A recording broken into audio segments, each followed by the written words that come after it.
हाँ भाई दोस्तों, राधे राधे, सबको प्रणाम, सबको नमस्कार, सबको नमस्ते। और एक लंबे अंतराल के बाद जो है आपका पुनः स्वागत और पुनः आपका क्या है मेरे दोस्तों, अभिनंदन है। आप सब लोगों को पता है कि होली की वजह से हमारा अवकाश चल रहा था और पिछले 3-4 दिनों से आपको क्लासें उपलब्ध नहीं हो पाई होगी। आज से आपकी क्लासें पुनः कंटिन्यू है। आज से आपको नियमित और रेगुलर क्लासें यहाँ पर उपलब्ध रहेगी। हमने जब अंतिम क्लास पढ़ी थी उसके अंदर अपन ने सहायक सामग्री वाले टॉपिक को कंप्लीट कर लिया था। सहायक सामग्री को लगभग लगभग अपन ने क्या कर लिया दोस्तों, पूरा पढ़ लिया था। तो आज की क्लास में अपन एक नया टॉपिक शुरू करने जा रहे हैं और टॉपिक बड़ा इंपॉर्टेंट है, बड़ा महत्वपूर्ण है और काफी हद तक जो है यहां से प्रश्न उत्तर आते हैं। काफी हद तक जो है यहां पे प्रश्नों का एक वेटेज जो है बनता है। तो बिना समय गुजारे अपन सीधी सीधी उसी चीज के ऊपर बात करते हैं कि आज की क्लास में अपन पढ़ने क्या जा रहे हैं दोस्तों। आज की क्लास के अंदर जो टॉपिक अपन पढ़ने जा रहे हैं दोस्तों, उसका नाम है मापन मूल्यांकन। क्या नाम है दोस्तों? मापन व मूल्यांकन अपन प्रारंभ कर रहे हैं। अब आप रीट लेवल 1 वाले हो, 2 वाले हो, एसएसटी वाले हो, साइंस मैथ्स वाले हो, ग्रेड 2 वाले हो, कोई भी हो, सबके ये टॉपिक तो आते ही आता है। ऐसा कभी हो ही नहीं सकता कि ये टॉपिक पूछा न जाए। तो आपको ध्यान रखना है कि अपन बात कर रहे हैं मापन और मूल्यांकन की। देखिएगा, सबसे पहले अपन टॉपिक पढ़ना शुरू करें उससे पहले हमें टॉपिक के नाम के बारे में समझ लेना है कि यहां पे दो नाम हमारे सामने आ रहे हैं। एक का नाम है मापन और दूसरे का नाम क्या है मेरे दोस्तों? मूल्यांकन। क्या उड़ रहा है भाई? एक का नाम है मापन और दूसरे का नाम क्या है आपके? मूल्यांकन। अब यहां पे आपको ध्यान रखना है कि मापन किसे कहेंगे और मूल्यांकन किसे कहेंगे, ये दोनों चीजें हमें पता होनी चाहिए। तो सबसे पहले अपन बातचीत करते हैं दोस्तों मापन के बारे में, तो आप इसको समझ लीजिएगा। जैसे देखिएगा, मापन क्या चीज होती है। हम मान लीजिए कि मैं किसी बच्चे की एक कॉपी चेक कर रहा हूं, एग्जाम की कोई कॉपी है उसको मुझे चेक करना है और मैं एक कॉपी चेक कर रहा हूं और कॉपी चेक करने के बाद मैंने बच्चे को नंबर दे दिए, तेरे 100 में से 80 नंबर आए हैं। क्या नंबर दे दिए? 100 में से 80 अंक। ये मैंने कॉपी के अंदर लिख दिया। तो जैसे ही मैंने 100 में से 80 लिखा ना, ये तो आपका हो गया मापन। क्या हो गया? मापन। क्योंकि इसके अंदर केवल और केवल क्या है दोस्तों? संख्याएं हैं। लेकिन मैंने नंबर ये तो दे दिए और इसी के साथ में मैंने एक चीज और ऐड कर ली कि बालक प्रथम श्रेणी से उत्तीर्ण, प्रथम श्रेणी से उत्तीर्ण, और इसके साथ में एक और लाइन लिख दी है ना, कक्षा में प्रथम स्थान। कक्षा में क्या लिख दिया? प्रथम स्थान। जैसे ही मैं इसके साथ में ये वाली लाइन ऐड कर लेता हूं, इस वाली लाइन को जोड़ देता हूं, तो इन दोनों को एक साथ मिला करके मैं कह दूंगा मूल्यांकन। बात समझ में आ रही है आपको कि मैंने जब केवल अंक दिए तब तो मैं कह रहा था मापन, और अंक के साथ जब मैंने उसके गुणों की व्याख्या कर दी तो वो अपने आप किस में कन्वर्ट हो गया? मूल्यांकन में हो गया। अब आपको मैं पूछूं कि बताओ मूल्यांकन किसे कहते हैं? तो मूल्यांकन के अंतर्गत केवल संख्याएं नहीं होती बल्कि उसके गुण भी सम्मिलित होते हैं। जबकि मापन के अंदर क्या होता है? केवल संख्याएं होती हैं, उसके अलावा उसके अंदर कुछ भी नहीं होता है। तो आप ये चीज समझ चुके होंगे कि हम मापन को किस में रखेंगे और मूल्यांकन को किस में रखेंगे। तो ध्यान रखना है कि जब केवल आप संख्याएं बता रहे हो तो मापन है, और उसका व्याख्या कर दियो तो क्या हो गया? मूल्यांकन है। जैसे मैं ये कहता हूं कि इस बालक की लंबाई 5.3 इंच है, ये क्या हो गया? एक तरीके का मापन हो गया। मैंने कहा यार बच्चा बड़ा होशियार है, ये मूल्यांकन हो गया, है ना। ये बहुत अच्छा दिख रहा है, ये मूल्यांकन हो गया, है ना। इसका मतलब ये हो गया कि अपन जब ऑल ओवर चीजों को मापते हैं या ऑल ओवर चीजों को जब जानते हैं तब तो वो मूल्यांकन की श्रेणी में आ जाता है। और किसी एक पार्ट जो उसको केवल मापा जा सकता है, जो केवल संख्या में आता है, उसको अपन क्या कहेंगे? मापन। ध्यान रखना, मापन हमेशा संख्या में होता है। जिस चीज को मापी और तोली नहीं जा सकती है वो कभी भी आपके मापन के अंतर्गत ऐड नहीं होगा। जैसे लंबाई मापी जा सकती है, भार मापी जा सकती है, अस्थियों की संख्या गिनी जा सकती है, ये सब आपके मापन के भाग हो सकते हैं। लेकिन जैसे व्यक्तित्व मापा नहीं जा सकता, अभिरुचि मापतोल नहीं किया जा सकता, है ना, अभिवृद्धि मापतोल नहीं किया जा सकता, अभिक्षमताएं मापतोल नहीं किया जा सकता, ये सब मूल्यांकन के अंदर इंक्लूड रहेंगे। तो मापन के अंदर केवल संख्यात्मक चीजें आती है। तो क्या मूल्यांकन के अंदर केवल गुणात्मक चीजें आती है? तो बिल्कुल ना दोस्तों, उसके अंदर दोनों चीजें आती है, संख्यात्मक भी आती है और गुणात्मक भी आती है। ऐसी चीजें जिसको मापा तोला जा सकता है वो भी आती है, और ऐसी चीजें जिनको मापा तोला नहीं जा सकता है वो भी मूल्यांकन के अंदर क्या हो जाती है? आपके इंक्लूड हो जाती है। यानी कि यहाँ पे मोटे मोटे तौर पर यदि मैं देखूं, बड़े बड़े तौर पर यदि मैं देखूं, तो आपको यह समझ में आ गया होगा कि केवल जहां पे संख्या बताई जाए उसको मापन कहना है, और जहां पे गुणों की व्याख्या कर ली जाए उसको क्या कहना है दोस्तों, मूल्यांकन कहना है। यहां तक एक बार आपको समझ में आ गया होगा। अब जैसे जैसे मैं आपको अंतर करके बताऊंगा वैसे वैसे आपके और कंसेप्ट क्लियर होते चले जाएंगे। हालांकि ये उदाहरण आपको हमेशा दिमाग के अंदर बनाए रखना है। अब देखिएगा, मैं यहां पे दो शब्द लिख देता हूं। यहां पे मान लीजिए मैंने लिख दिया आपके मापन, और यहां पे मैंने लिख दिया मान लीजिए मूल्यांकन। दो शब्दों को मैंने यहां पे आपके ऐड कर दिया। एक जगह पे मैंने मापन लिख दिया और एक जगह पर मैंने क्या लिख दिया मेरे दोस्तों, एक जगह पर मैंने लिख दिया मेरे मूल्यांकन लिख दिया। भाई क्या लिख दिया, मूल्यांकन लिख दिया। अब देखिएगा, इन दोनों के बीच में अपन करते हैं अंतर, और अंतर करते करते इस सारी चीजों को अपन आराम से जान लेते हैं कि मापन क्या होगा और मूल्यांकन क्या होगा। कंसेप्ट क्लियर करने हैं, आपको ये ध्यान रखना है ना, रटना कुछ भी नहीं है। अब जैसे मैं आपको अभी मैंने आपको एक चीज तो क्लियर करवा दी कि मापन के बारे में मैंने लिखा कि ये मापन हमेशा क्या होगा, केवल संख्यात्मक होगा। क्या होगा, संख्यात्मक। संख्यात्मक का मतलब जिसको संख्या में व्यक्त किया जा सके, या अपन इसको कह सकते हैं कि ये जो होगा वो आपके केवल और केवल क्या होगा, मात्रात्मक होगा। यानी कि इसको केवल और केवल मापा तोला जा सकता है, ये होगा। लेकिन मूल्यांकन के साथ में ऐसा नहीं है। मूल्यांकन क्या होगा, देखो मूल्यांकन के अंदर जब भी आएंगे अपन, तो मूल्यांकन मात्रात्मक तो होगा ही होगा, लेकिन मात्रात्मक के साथ साथ में इसमें गुणों की व्याख्या भी की जाती है। तो अपन कह देंगे मात्रात्मक के साथ साथ में ये क्या होगा, गुणात्मक भी होगा। यानी कि यहां पे दोनों चीज, इसके अंदर मात्रा भी शामिल होगी, इसके अंदर गुण भी शामिल होगा। जबकि मापन के अंदर केवल एक ही चीज शामिल होगी, जिसको अपन क्या कहेंगे, मात्रात्मक या संख्यात्मक। बात समझ में आ रही है? तो इस तरीके से अपन एक बड़ा अंतर यहां पे कर दिया जा सकता है। अब देखिएगा, ये अंतर मैं नहीं लिखा रहा हूं, केवल बोल के आपको बता रहा हूं कि मापन को मापा तोला जा सकता है, मूल्यांकन के साथ में संभवतः ये मुश्किल होगा, है ना। मापन को माप तोल सकते, लेकिन मूल्यांकन को आप केवल और केवल माप तोल नहीं सकते। ये दोनों चीजें इसके अंदर क्या आएगी, अलग आएगी। अब यहां पे देखिएगा, मापन से किसी भी व्यक्ति के व्यवहार की स्पष्ट व्याख्या नहीं हो सकती। जैसे मैं कहूं यार बड़ी अच्छी लंबाई है इसकी, तो लंबाई अच्छी होने से उसके गुणात्मक चीजों का तो मूल्यांकन नहीं हुआ, है ना। ये बालक बड़ा सुंदर दिखता है, तो केवल एक चीज कहने से तो मापन के अंदर क्या होता है दोस्तों कि केवल बालक के जो गुण होते हैं, बालक की जो क्वालिटी होती है, उसका जो व्यवहार होता है, या मैं यूं कहूं उसका ऑल ओवर पर्सनालिटी होती है, संपूर्ण व्यक्तित्व होता है, उसकी स्पष्ट व्याख्या केवल मापन के द्वारा नहीं हो सकती। जैसे किसी बच्चे के 90% बन गए, तो क्या मैं ये कह दूंगा कि 90% बन गए मतलब ये बच्चा इंटेलिजेंट है? नहीं, क्योंकि इंटेलिजेंट कभी भी अंकों से उसकी मापा नहीं जा सकता कि 90% बन गए। हो सकता है उसकी मेमोरी बढ़िया हो, रटने की आदत हो, रट करके उसने 90% बना दी हो, तो इसका मतलब वो केवल और केवल बच्चा इंटेलिजेंट थोड़ी है। उसके अंदर तर्क की क्षमता है कि नहीं है, वो चिंतन कर पाता है कि नहीं पाता, उसके अंदर मनन करने की क्षमता है कि नहीं है, उसके अंदर विवेक है कि नहीं है ना, उसके अंदर एक आदर्श व्यक्तित्व है कि नहीं है, आत्मनिर्भरता है कि नहीं है, अभी क्षमताएं है कि नहीं है, एक स्वच्छ अभिवृद्धि है कि नहीं है। ये सारी चीजें भी तो जांचनी पड़ेगी, तब मैं कहूंगा ये इंटेलिजेंसी है। तो आप किसी भी बच्चे को इंटेलिजेंट या किसी भी बच्चे को आप केवल परसेंटेज के आधार पर नहीं कह सकते हो कि ये बच्चा इंटेलिजेंट है और ये बच्चा क्या है, कमजोर। ये धारणाएं हमें समाज में जितनी जल्दी हो सके बदलनी पड़ेगी, क्योंकि बालकों के अंदर डिप्रेशन बढ़ता जा रहा है इन चीजों को लेकर के। कम परसेंट बन गए, हमने अपने बच्चे को कमजोर बता दिया, ज्यादा परसेंट बन गए, बच्चे को इंटेलिजेंट बता दिया। ये क्या बात हो गई? कभी आप केवल अंकों के माध्यम से ही बच्चे की ना कितना इंटेलिजेंट और कितना कमजोर है इससे पता लगाओगे कि इसके परसेंटेज कितने बन गए, कि ऑल ओवर डेवलपमेंट या ऑल ओवर उसका विकास कितना हुआ उस चीज से बताओगे। कुछ बच्चे ऐसे होते हैं जिनमें समस्या समाधान की शक्ति बहुत जबरदस्त होती है, लेकिन उसके परसेंटेज नहीं बनते तो नहीं बनते।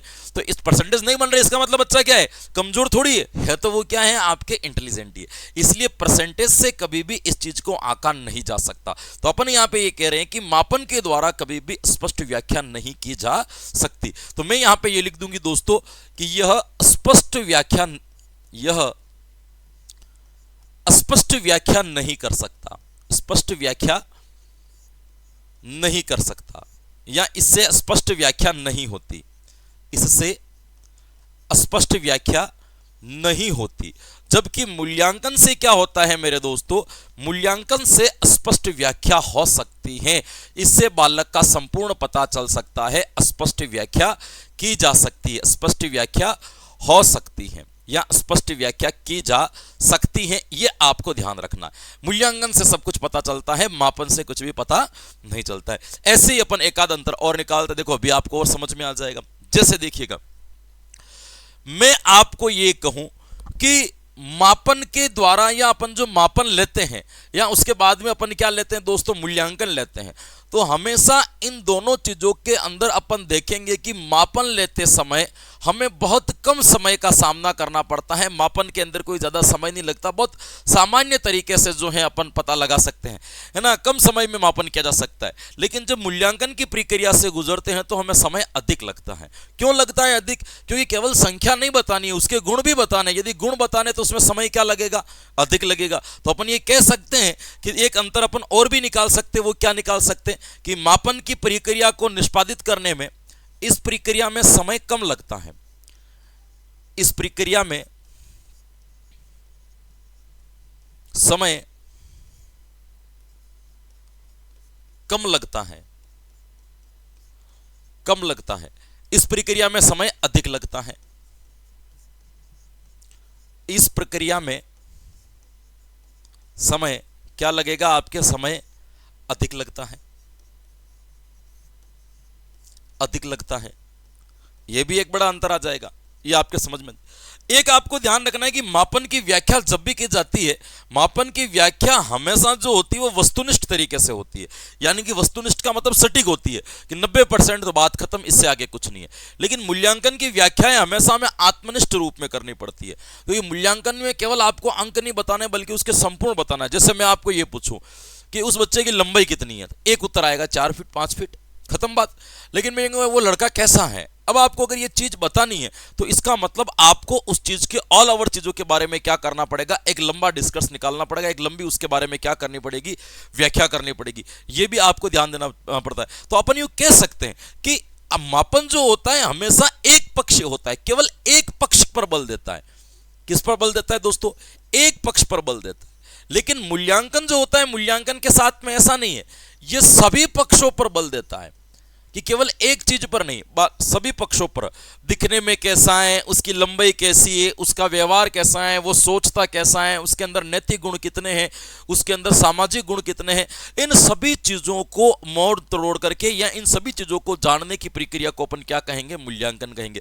तो ये एक पक्षीय हो गया और ये क्या हो गया? आपके बहुपक्षीय हो गए। अब देखिएगा, इन अंतरों को अपन जितना लंबा बढ़ाते जाएंगे ये अंतर बढ़ते जाएंगे। 10 अंतर भी आ जाएंगे, 15 अंतर भी आ जाएंगे। अंतर इतने नहीं याद करने, अपन को कंसेप्ट समझना है कि वाकई में मापन और मूल्यांकन में हम समझ गए कि मापन किसको कहेंगे और मूल्यांकन किसको कहेंगे। इसलिए मैं 2-4 अंतर लिखा रहा हूं। मैं कभी मापन मूल्यांकन में अंतर लिखाने के ऊपर भरोसे नहीं करता। कंसेप्ट समझ में आना चाहिए कि केवल अंक प्रदान किया जा रहा है तो मापन है, और अंक के साथ में गुणों की व्याख्या भी की जा रही है तो उसको अपन क्या कहेंगे? मूल्यांकन कहेंगे। तो आप ये कह सकते हो। अब अंतर निकालने में तो क्या कर सकते हैं? जैसे मान लीजिए कि एक अंतर मुझे और भी निकालना है, तो मैं ऐसा नहीं कह सकता हूं कि बताओ मापन अगर एक पक्ष है तो इसका क्षेत्र भी क्या होगा? संकुचित होगा। इसका क्षेत्र क्या होगा? क्षेत्र संकुचित होगा। संकुचित क्यों होगा? छोटा क्यों होगा? क्योंकि इसका केवल एक ही पक्ष की जांच कर रहा है तो एरिया भी क्या होगा? इसका छोटा होगा। ये सभी पक्षों की जांच कर रहा है तो अपन क्या कह सकते हैं इसके बारे में? इसका क्षेत्र व्यापक होगा। इसका क्षेत्र क्या होगा? व्यापक होगा। यह भी आपको ध्यान रखना है कि इसका क्षेत्र जो है इसकी तुलना में इसका क्षेत्र क्या होगा? बड़ा होगा। तो यह भी एक अंतर निकल सकता है कि इसका क्षेत्र व्यापक होगा। तो ऐसे अंतर निकाल सकते हैं। जैसे अभी अपन पूरा कह रहे हैं कि देखो मापन केवल मात्रात्मक है, मूल्यांकन मात्रात्मक और गुणात्मक दोनों है। मतलब अपन कह सकते हैं मूल्यांकन के अंदर मापन भी समाहित है। मूल्यांकन के अंदर मापन समाहित है, क्योंकि मापन किसका कर रहा है? मात्राओं का, केवल संख्याओं का। और मूल्यांकन क्या है? संख्या और गुणा दोनों है। तो संख्या और गुण दोनों है तो इसका मतलब मापन भी तो आया। तो अपन ऐसा नहीं कह सकते कि मापन जो है मूल्यांकन का ही एक भाग है। यह मूल्यांकन का एक भाग है, यह मूल्यांकन का एक भाग है, कह सकते हैं। और इसके बारे में क्या कह सकते हैं अपन? इसमें मापन समाहित होता है, इसमें मापन समाहित होता है, समाहित होता है। यह भी आप कह सकते हो, इसमें मापन समाहित होता है। यह चीजें आपको ध्यान रखनी है। यह मापन और मूल्यांकन के अंदर आपको कुछ डिफरेंस है या कुछ तरीके हैं जिसकी वजह से आपको हल्का फुल्का पता होना चाहिए या इसके बारे में आपको ध्यान रखना है। क्लियर? अब देखिए थोड़ा सा अपन आगे बढ़ते हैं और एक आध चीज मूल्यांकन के बारे में और समझने का प्रयास करते हैं। अब अपन बात करते हैं मूल्यांकन होता क्या है, क्यों लिया जाता है। जब मैं आपको पाठ योजना पढ़ा रहा था तो एक चीज मैंने आपको बता दी कि मूल्यांकन लेने का जो मेन उद्देश्य होता है, मूल्यांकन लेने का जो मुख्य उद्देश्य होता है वो यही होता है कि हम जो बालकों के अंदर व्यवहार में परिवर्तन लाना चाह रहे थे, बच्चों के अंदर जो बदलाव लाना चाह रहे थे, एक निश्चित समय में हम वो बदलाव कितना लेकर के आ गए, उसको जांचने को अपन क्या कहते हैं, मूल्यांकन कहते हैं, शैक्षिक प्रक्रिया के अंतर्गत। वे शिक्षा में अपन ये करते हैं, बच्चों को अपन पढ़ाने के लिए गए, बच्चों को हमने पढ़ाया, पढ़ाने के बाद हम उसका क्या लेते हैं, मूल्यांकन लेते हैं, ताकि हमें पता चलता है कि ऑल ओवर बच्चा इस टॉपिक से कितना समझ चुका है, कितनी उसकी समझ, कितना उसका बोध जो है विकसित हो चुका है। तो यानी कि अपन कह सकते हैं कि मूल्यांकन क्या है, तो मूल्यांकन एक उद्देश्य सीमा को जांचने की प्रक्रिया है। उद्देश्य सीमा के जांचने की क्या है मेरे दोस्तों, प्रक्रिया है, यह आपको ध्यान रखना है। अब देखो, मैं मूल्यांकन की योग्यताओं के बारे में बताता हूं, मूल्यांकन के बारे में जो मैं आपके एक एक चीज को जो है दोस्तों स्पष्ट करता हूं, आपको पता चल जाएगा। जैसे देखिएगा, एक आपको ध्यान रखना है, शिक्षा के अंतर्गत एक नवीन संप्रत्यय की अवधारणा दी गई थी भाई, है ना, शिक्षा निदेशालय द्वारा दी गई थी आपके एक नवीन संप्रत्यय, यानी कि एक शिक्षा के अंदर एक नया कंसेप्ट दिया गया, नवीन संप्रत्यय की अवधारणा। शिक्षा के अंदर एक नया संप्रत्यय, एक नया कंसेप्ट जो है दोस्तों विकसित किया गया। अब इसके अंतर्गत इन्होंने क्या किया, इस अवधारणा के अंतर्गत देखिए मूल्यांकन की वैल्यू इन्होंने कितनी समझाई। इन्होंने मूल्यांकन की वैल्यू को समझाते हुए कहा कि शिक्षा के अंतर्गत यदि अपन बात करें या शिक्षा के बारे में बात करें तो शिक्षा के 3 ही अंग होते हैं। शिक्षा के जो अंग होते हैं वो कितने होते हैं दोस्तों, 3 ही होते हैं। इन्होंने शिक्षा के 3 प्रमुख अंग बताए भाई, किसके अंग बताए, तो ध्यान रखना, शिक्षा के अंग बताए इन्होंने 3, कि शिक्षा जो होती है उसके अंग कितने होते हैं, आपके 3 होते हैं। 3 कौन कौन से होते हैं भाई, किस अंग के आधार पर आप ये बताओ कौन कौन से अंग होते हैं। तो इन्होंने बताया कि जो सबसे पहला अंग होता है उसे कहा जाता है आपके उद्देश्य। क्या कहा जाता है, उद्देश्य। दूसरा अंग जो होता है वो क्या होता है मेरे दोस्तों, वो होता है आपके, है ना, वो होता है आपके पढ़ने के समय के समय निर्धारित की गई आपके अवधारणाएं जो होती हैं। शिक्षा की प्रक्रिया के दौरान चलने वाली जो अवधारणाएं होती है उसको कहते हैं। अवधारणाओं को कैसे, इसको ऐसे समझिएगा, मैं ऐसे ही कह सकता हूं कि शिक्षक के अंदर एक पढ़ाने वाला होता है, एक पढ़ने वाला होता है ना, पठन पाठन के दौरान की अवधारणाएं, है ना, शिक्षण की प्रक्रिया के दौरान की अवधारणाएं। अवधारणाओं की अपन बात करें, जैसे मैं इसके अंदर लिख देता हूं, शिक्षण प्रक्रिया की अवधारणाएं, शिक्षण की या शिक्षण प्रक्रिया की अवधारणाएं। अवधारणाएं क्या होती है समझिएगा, प्रक्रिया की अवधारणा। अवधारणा ये क्या चीज होती है, जैसे मान लीजिएगा, अवधारणा का मतलब होता है इसके अंदर अपन सारी चीजें सेट करेंगे, जैसे कौन सी शिक्षण विधि का प्रयोग करेंगे, कौन सी सहायक सामग्री का जो है इसके अंदर प्रयोग करेंगे, है ना, कक्षा के अंदर किस प्रकार के वातावरण का निर्माण करेंगे। ये सारी चीजें इस प्रक्रिया के दौरान आती है कि शिक्षण की प्रक्रिया के दौरान का एनवायरनमेंट या वातावरण या उसके अंदर की जाने उपयोग में ली जाने वाली सभी वस्तुएं इसके अंदर आती है। शिक्षण विधि का प्रयोग करना, सहायक सामग्री का प्रयोग करना, ये सब कुछ करना क्या कहलाता है, शिक्षण प्रक्रिया की अवधारणाएं। और तीसरा अंग जो इन्होंने बताया वो बताया इन्होंने मूल्यांकन भी। क्या बताया मेरे दोस्तों, मूल्यांकन। यानी कि इन्होंने तीसरे नंबर पर अंत में क्या रखा, मूल्यांकन को रखा। अब ये नवीन संप्रत्यय की अवधारणा स्वयं ये कहती है कि यदि शिक्षा प्रक्रिया के शिक्षण की प्रक्रिया में से यदि मान लीजिए कि मूल्यांकन को हटा दिया जाए, कि मूल्यांकन ले ही नहीं, तो अब आपके उद्देश्य की भी कोई वैल्यू नहीं रह जाएगी, क्योंकि उद्देश्य की पूर्ति कितनी हुई है ये अपन को किससे पता चलेगा, मूल्यांकन से पता चलेगा। और यदि मूल्यांकन हटा दिया जाए तो आपकी शिक्षण विधियां कितनी प्रभावी रही, आपकी सहायक सामग्री कितनी प्रभावी रही, आपका पाठ्यक्रम कितना प्रभावी रहा, आपका वातावरण कितना प्रभावी रहा, कुछ भी पता नहीं चलेगा। क्योंकि ये सारा पता कब चलता है, मूल्यांकन के दौरान। जब हम बच्चों को पढ़ाने के बाद में टेस्ट लेते हैं तो हमें यह पता चल जाता है कि टेस्ट में यदि उसका स्कोर अच्छा है तो इसका मतलब हमने जो शिक्षण विधि का प्रयोग किया था वो एक बेहतरीन विधि थी, जिस सहायक सामग्री का हमने प्रयोग किया था वो एक बेहतरीन सहायक सामग्री थी, जिस पाठ्यक्रम का हमने चयन किया था वो एक बेहतरीन पाठ्यक्रम था। यानी कि आप ये कह सकते हो कि शिक्षण प्रक्रिया के दौरान जो अवधारणाएं जितनी भी होती है उनकी सीमा का पता भी मूल्यांकन से लग रहा है। हमने उद्देश्य की प्राप्ति कितनी कर ली है उसका पता भी किससे लग रहा है, मूल्यांकन से लग रहा है। अब आप सोचो कि यदि शिक्षण प्रक्रिया में से मूल्यांकन को ही हटा दिया जाए तो हम कैसे पता चलाएंगे कि शिक्षक ने कितना बढ़िया पढ़ाया है। तो आप ये कह सकते हो कि शिक्षण की प्रक्रिया का एक अभिन्न अंग है मूल्यांकन। यह अपन नहीं कह रहे बल्कि नवीन संप्रत्यय की अवधारणा के अंदर जब शिक्षा के अंग बताए गए थे उसके अंतर्गत भी हमने देखा था कि उसके अंदर भी इन्होंने मूल्यांकन को एक मोटे तौर पर क्या किया था दोस्तों, जगह दी थी। इसके बाद में अपन शिक्षण के सोपान की बात करें, मैं आपको बात करता हूं शिक्षण के कितने सोपान होते हैं, शिक्षण के कितने चरण होते हैं। तो जब अपन शिक्षण के सोपान पढ़ते हैं तब भी अपन को मूल्यांकन के बारे में पता चलता है। देखो शिक्षण के सोपान के अंदर भी क्या होता है, पहले नंबर पर आता है आपके उद्देश्य। उद्देश्य है ना, सबसे पहले नंबर पर क्या आ जाएगा, उद्देश्य, जिसमें अपन शिक्षण उद्देश्य जो होते हैं बालकों को क्या करते हैं दोस्तों, पढ़ाते हैं वगैरह। दूसरी आती है दोस्तों अध्ययन अध्यापन के दौरान की परिस्थितियां। अध्ययन अध्यापन की परिस्थिति, परिस्थिति का मतलब वही चीज आ जाती है। परिस्थिति के अंदर भी क्या आएगी, आपके वही सारी चीजों को ऐड कर लिया जाएगा। परिस्थिति के अंदर भी कौन कौन सी सारी चीजों को ऐड कर लिया जाएगा, तो ध्यान रखना परिस्थिति के अंतर्गत वही आपके जैसे सहायक सामग्री, वही आपके जैसे शिक्षण विधि, वही आपके जैसे वातावरण, वही आपके जैसे पाठ्यक्रम, ये सारी चीजें इसी के अंदर क्या होगी, आपके ऐड होगी। तो दूसरा चरण जो बताया है वो क्या बताया आपके, वही, कोई ज्यादा अंतर नहीं है।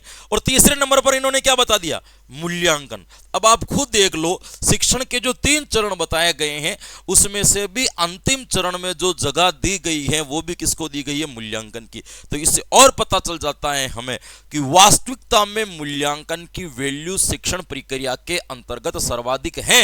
यदि आपको इस लाइन को कहने में कोई हर्ज नहीं होगा कि यदि यह लाइन कह दी जाए कि शिक्षण प्रक्रिया में से यदि मूल्यांकन को हटा दिया जाए तो शिक्षण प्रक्रिया की कोई वैल्यू नहीं रह पाएगी, शिक्षण प्रक्रिया का कोई स्तर नहीं रह पाएगा, शिक्षण प्रक्रिया का कोई उद्देश्य नहीं रह पाएगा, शिक्षण प्रक्रिया कभी भी स्पष्ट रूप से निष्पादित नहीं हो पाएगी यदि मूल्यांकन नहीं है। तो इसका मतलब मूल्यांकन शिक्षण प्रक्रिया का एक महत्वपूर्ण हिस्सा है ना, ये अपन कह सकते हैं। एक चीज और बताता हूं मैं आपको, ब्लूम की अवधारणा।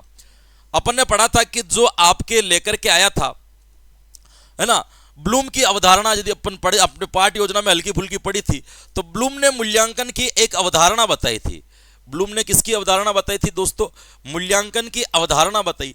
इसने ब्लूम ने खुद कहा कि मूल्यांकन क्यों जरूरी है। तो देखो इसके अनुसार भी मैं आपको बता देता हूं। इन्होंने एक आकृति ली थी जिसका नाम था त्रिभुज।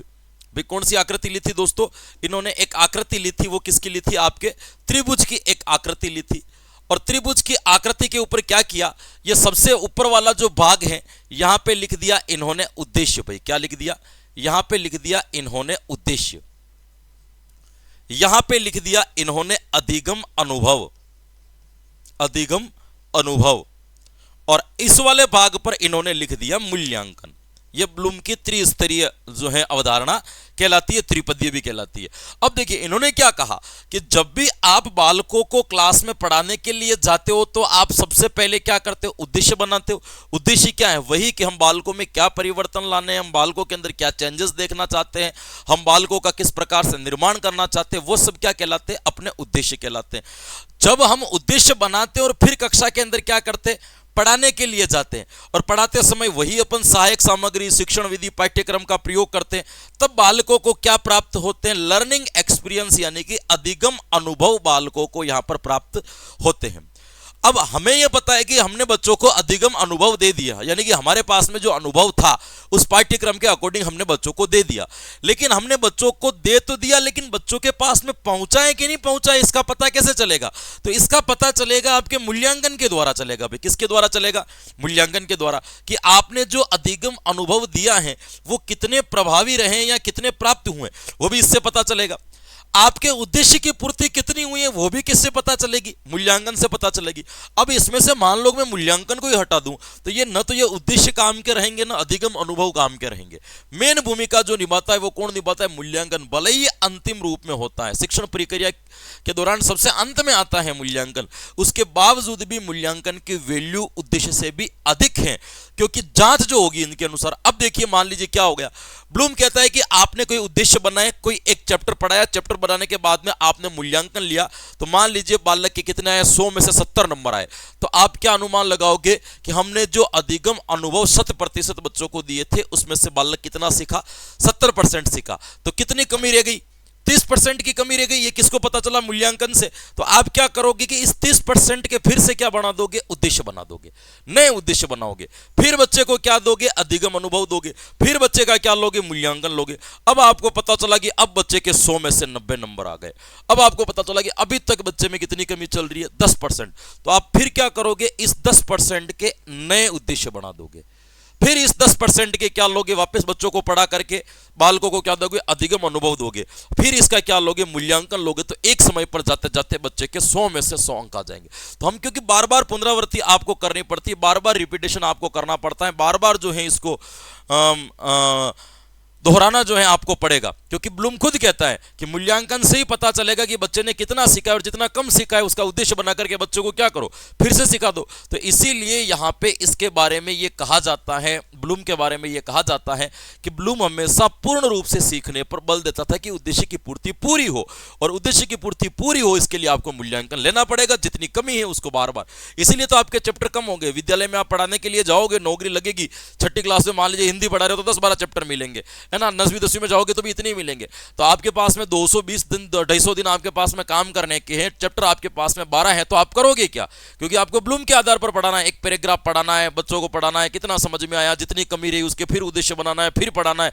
तो एक चैप्टर को पढ़ाने में भी कम से कम 10, 12, 15, 20 दिन निकल जाते हैं। इसीलिए जब आप 15 चैप्टर का प्रयोग करते हो या 15 चैप्टर को पढ़ाते हो तो आपको पता चलेगा कि 100% जो होती है इनकी वृद्धि जो होती है अपने आप में हो जाती है, और बच्चा पूर्ण रूप से क्या करता है, यहाँ पर सीख लेता है। तो यहाँ तक आपको एक बार समझ में आ जाना चाहिए, है ना। तो आपको यदि पूछ ले कि ब्लूम की अवधारणा क्या है, तो आराम से ये अवधारणा केवल एक त्रिभुज बना करके 3 नाम लिख करके समझा सकते हो।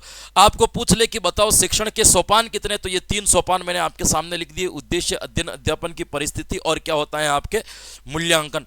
आपको यदि पूछ लिया जाए कि बताओ शिक्षा के अंग कितने होते हैं नवीन संप्रदाय की अवधारणा के अनुसार, तो 3 अंग होते हैं। ये तीनों चीजें भी मैंने आपको यहाँ पे क्या कर दी मेरे दोस्तों, बता दी।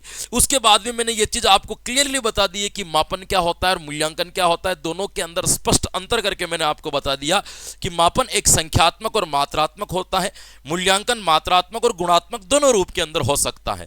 यह भी मैंने बता दिया कि मापन के द्वारा कभी भी स्पष्ट व्याख्या एक बालक के बारे में नहीं की जा सकती, लेकिन मूल्यांकन के द्वारा बालक के अंदर एक स्पष्ट व्याख्या की जा सकती है। यह चीज भी मैंने आपको बता दी। उसके बाद में मैंने आपको यह भी बता दी कि इस प्रक्रिया में समय कम लगता है, मूल्यांकन वाली प्रक्रिया में समय अधिक लगता है। मैंने यह भी आपको बता दिया था कि मापन केवल बालक के केवल एक ही भाग या एक ही पक्ष के ऊपर अधिक बल देता है, जबकि मूल्यांकन जो होता है सभी पक्षों के ऊपर समान रूप से क्या देता है दोस्तों, बल देता है। इसी कारण से मापन का जो एरिया है, मापन का जो स्पेस है, उसका जो क्षेत्र है वो बड़ा संकुचित होता है, बड़ा छोटा होता है। लेकिन मूल्यांकन का जो क्षेत्र है वो क्या होता है मेरे दोस्तों, इसका क्षेत्र जो होता है वो क्या होता है मेरे दोस्तों, एक बड़ा होता है। आप ये भी कह सकते हो। ये भी मैंने आपको बता दिया कि मापन कुछ और नहीं है, बल्कि मूल्यांकन का ही एक भाग है, मूल्यांकन का ही एक प्रकार का चरण है, कुछ अलग कुछ भी नहीं है। मूल्यांकन मापन का ही एक चरण है, उसको अपन क्या कहते हैं, मूल्यांकन कहते हैं। और मूल्यांकन के अंदर मापन पहले से ही क्या होता है, समाहित होता है। ये आप कह सकते हो, ये दोनों अलग नहीं है, एक दूसरों के साथ चलने वाले, मिलजुल करके चलने वाले। ये आपको क्या रखना है दोस्तों, ध्यान रखना है, या इसके बारे में आपको पता होना चाहिए। तो एक मापन मूल्यांकन का बेसिक कंसेप्ट मैंने आपको समझाया। अभी तक अपन को बहुत कुछ पढ़ने हैं, उनके उद्देश्य क्या होते हैं, कितने प्रकार की होती है, त्रुटियां कितनी होती है, चर कितने होते हैं, इनके उद्देश्य वगैरह क्या है, परीक्षाओं के प्रकार कितने होते हैं, प्रश्नों के प्रकार कितने होते हैं, बहुत सारी चीजें अपन को पढ़नी है अभी तक। इसके अंदर ये चलेगा 5-7 क्लास तक कंप्लीट होगा आपके। लेकिन आपको एक बेसिक चीज जो है वहां पे मापन मूल्यांकन के बारे में आज आपको ये ध्यान रखनी है। यहां तक आपको समझ में आ गया होगा, क्लियरली आपको पता चल गया होगा कि मापन मूल्यांकन क्या होता है। इसके बाद अपन पढ़ेंगे कल की क्लास के अंतर्गत। धीरे धीरे अपन आगे बढ़ते हैं, भागना नहीं है क्योंकि वैकेंसी है नहीं है, तो जबरदस्ती जल्दी जल्दी पढ़ के भी अपन क्या कर लेंगे। तो आराम से धीरे धीरे अपन आगे बढ़ते रहेंगे। तो बिल्कुल आशा करते हैं कि आज की क्लास में जो कुछ भी पढ़ा, सीखा, जाना, समझा, याद किया, वो आपके आने वाली प्रतियोगी परीक्षाओं के लिए बड़ा लाभकारी है, हितकारी सिद्ध होगा, ऐसी मैं आशा करता हूं, ऐसा मुझे विश्वास है। तो बिल्कुल हंसते रहे, मुस्कुराते रहे, प्रसन्नचित रहे, आनंद में रहे, मजे लेते रहे, हंसते रहे, है ना। लेकिन साथ साथ में अपने पढ़ाई को भी जोरों शोरों से जारी रखिए। कल फिर मिलेंगे कुछ नए कंटेंट के साथ में, तब तक के लिए मुझे दीजिए आज्ञा। Thank you so much. Radhe Radhe, जय।